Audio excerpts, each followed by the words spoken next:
Quelqu'un a fait la sorcellerie à quelqu'un d'autre et moi je veux soigner celui qui est loin, qui n'est pas avec moi et peut-être il refuse de se soigner. C'est un peu la question de notre sœur de la chaîne Cabinet Maher qui s'appelle Corinne. Elle a demandé comment je peux soigner quelqu'un qui ne veut peut-être pas se soigner ou ne connaît pas la ruqya et que apparemment a été ensorcelé, peut-être son conjoint ou son mari, Mohim, et là, il veut le soigner et il demande est-ce que je peux le soigner à travers une photo ou à travers son prénom ou quelque chose dans le sens. C'est quoi la réponse et comment il faut procéder? Alors, quand il s'agit de sorcellerie, je parle bien de sorcellerie. Donc déjà, il faut faire un bon diagnostic s'il s'agit bien de sorcellerie. Parce que pas tous les gens se séparent à cause de la sorcellerie. On peut se séparer pour autre chose pour voilà, quelqu'un il veut changer de pays ou de lieu, ou bien le muhim, il y a plein de choses. Il y a plein de choses qui peuvent être liées à la séparation.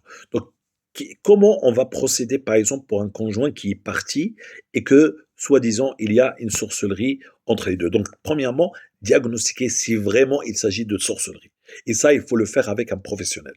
Deuxièmement, quand une sorcellerie se fait dans un couple, si même un seul se soigne parmi les deux, Inch'Allah, la sorcellerie peut s'annuler et donc le comportement de celui qui n'a pas été soigné va, va changer et il peut revenir. Et j'ai rencontré dans ma tête là plusieurs histoires comme ça où j'ai soigné quelqu'un seulement pour se soigner, non pour faire ramener le conjoint ou le prétendant. Et subhanallah, parce qu'il y avait une sorcellerie, le prétendant ou le conjoint revient pendant le traitement. Donc ça, c'est une chose. Deuxièmement, est-ce qu'on a le droit de soigner quelqu'un à travers les photos? Ça, c'est les charlatans qui demandent ça.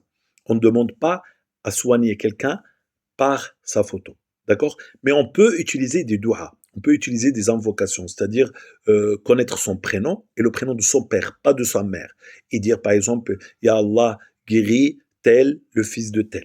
D'accord? Ça, on peut l'utiliser. On peut, et la personne qui est concernée, elle peut demander énormément de dua, comme ça, des invocations, etc., pour que Allah il guérisse l'autre personne et aussi se soigner elle, surtout dans les histoires de conjoints. Quand il s'agit, par exemple, de quelqu'un qui veut soigner son fils ou sa fille ou quelque chose comme ça, le seul moyen qui existe et que tu peux faire, c'est les du'as et les sadaqas. Tu fais dua, ya Allah, guéris telle personne, ya Allah, par exemple, guéris ma fille ou guéris mon fils ou guéris. Donc tu fais dua, dua, dua, si bien sûr tu ne peux pas soigner directement le fils ou la fille ou etc.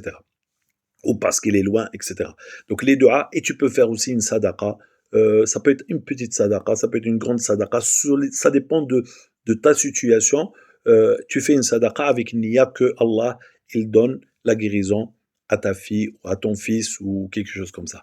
Donc voilà, c'est les moyens qui existent pour, Inch'Allah, soigner quelqu'un qui est loin par la ruqya, mais pas avec la photo, pas avec le prénom de la mère, mais avec le prénom du père, yani le fils, par exemple Mohammed ibn Ahmed ou un truc comme ça. Voilà pour cette question. Barakallahu fikum wa salam alaikum wa rahmatullah.